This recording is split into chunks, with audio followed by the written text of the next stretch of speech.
Hey everyone, welcome to another episode of Fish Door County TV.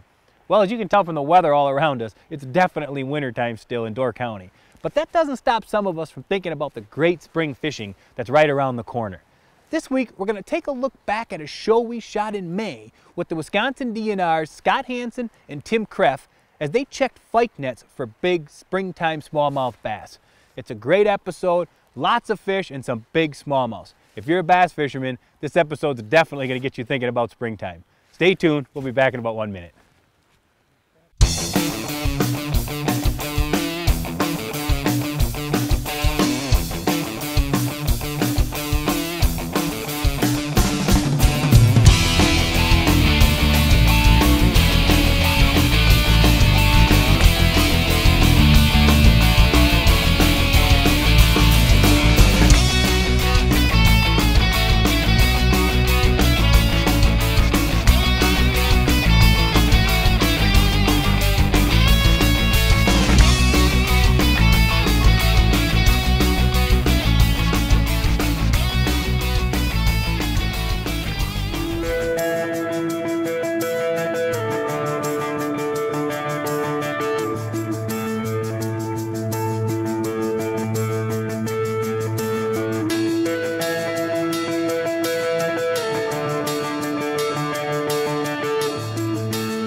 So this last spring, in spring 2012, the sturgeon-based staff conducted a spring population assessment of smallmouth bass up in northern Door County waters, something that we do periodically. We rotate around the county and try to look at different populations.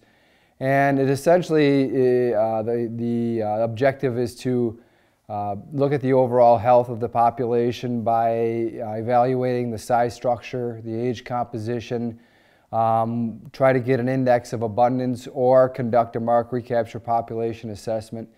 We headed up there in May when waters were warming up into the upper 40s, the lower 50s, and smallmouth were making their way into the shallows, setting up their spawning process. Our typical process for conducting a smallmouth bass assessment, you can use different types of gear, but we use something called a fyke net, and it's an entrapment type of gear. We come in the first day and we'll set several nets in strategic places along the bay where we're sampling, and areas where we think there's a particular amount of smallmouth activity. And a fyke net simply consists of a lead which is attached near shore or on shore.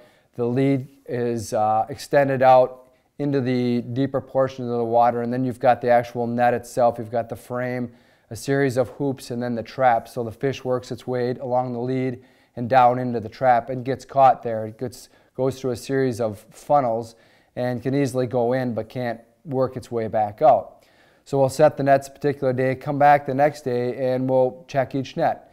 And that just is a matter of coming up to the net with our small flat-bottomed boat and approaching it from the back end where there is a buoy that is tied off to the pod end.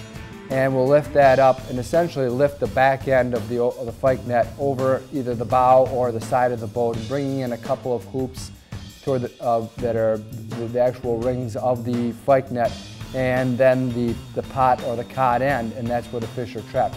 And that is tied off with a simple knot. So we'll open that up, go in the back end with a long-handled dip net, and simply dip each fish out individually into a large cattle trough type tank on our boat, and motor away out a fair distance away from the net so we're not recapturing the same fish over and over again.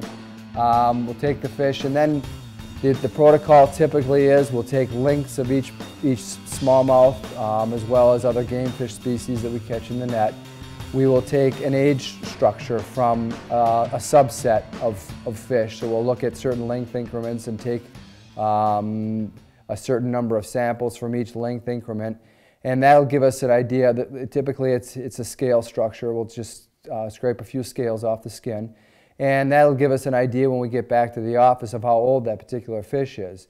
Then we will typically mark the fish in one way, shape, or form to indicate that we've caught it. I mean, we're doing this over a series of weeks, so we don't want to obviously recapture and measure the same fish. So in this particular case, we're giving the fish a fin clip.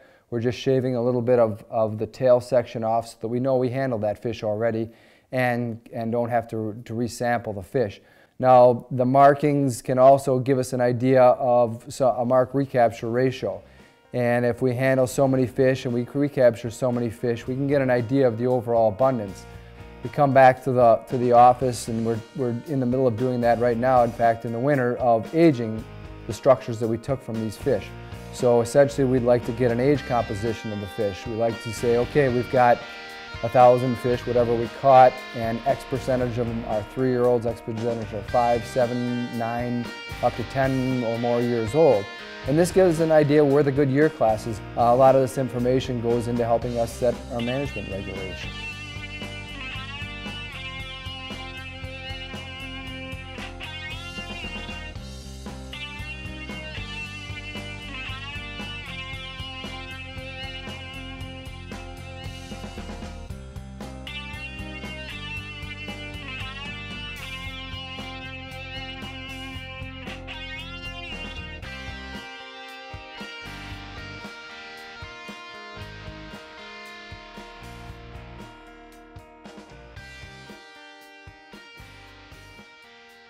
This particular survey started in 1996, and we try to get back there every 5 years. Sometimes it doesn't quite work that way, but we were there. Last time was 2007.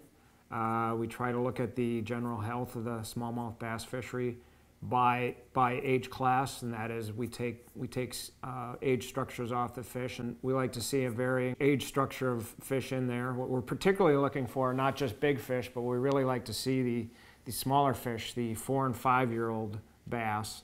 That is when they mature at 4 and 5 years old. This past spring we found excellent numbers of fish, as we have other years too. The size structure looks similar.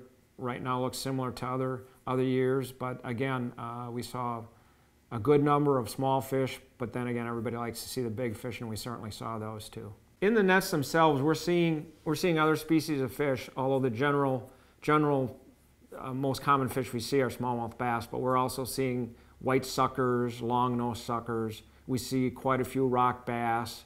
We see a handful of perch, and we see some very large northern, and then a handful of walleyes also, all depending on water temperatures. And what the bass are looking for is water temperatures above 55. When it gets to be above 55 degrees, then the spawning itself starts taking place. And one of the facts on biology with smallmouth bass is it seems like in the spring in a lot of these areas in Door County, there's a pretty mass movement of fish, particularly large fish, into the shallow waters. And it appears to be some kind of a feeding movement on these fish. But once there, the males will hang around, and when the water temperature starts hitting like 45 degrees, the males will start building nests. And what one male might do is build a series of nests. They might build as many as 5 or 6 nests. Then that particular bass will pick out one of these nests, hang around that nest, and wait for a female to come into the area, and that male will actually nudge the female into that particular nest.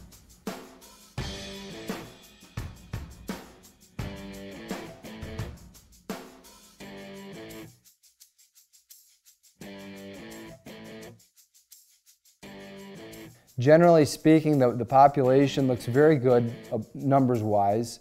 We're seeing some good recruitment coming in, fish coming into the fishery. Now, when we're seeing several good year classes, we're seeing fairly consistently good year classes. In other words, we weren't missing any large chunks of several years where we just didn't see good recruitment of fish coming into the overall population. So that's very encouraging to see right now.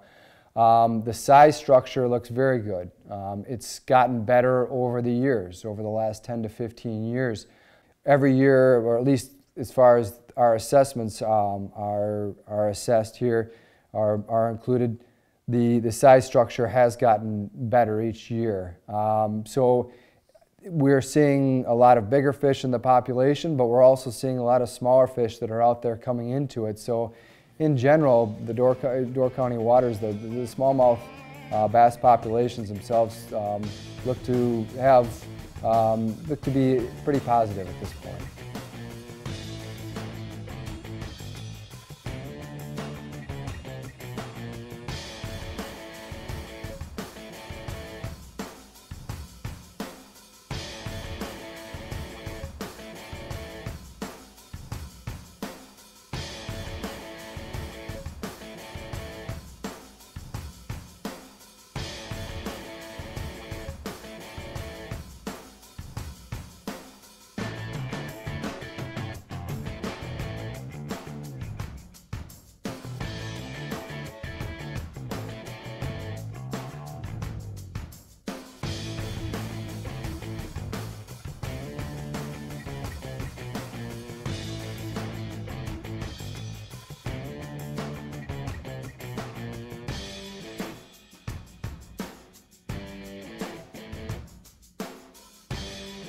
Well guys, that was some really cool information we got today from the Wisconsin DNR, in particular Scott Hansen and Tim Kreff. We really want to thank those guys for all the effort they put in to help put this show together, and we especially want to thank you guys for tuning in. Be sure to check back soon for another brand new episode of Fish Door County TV.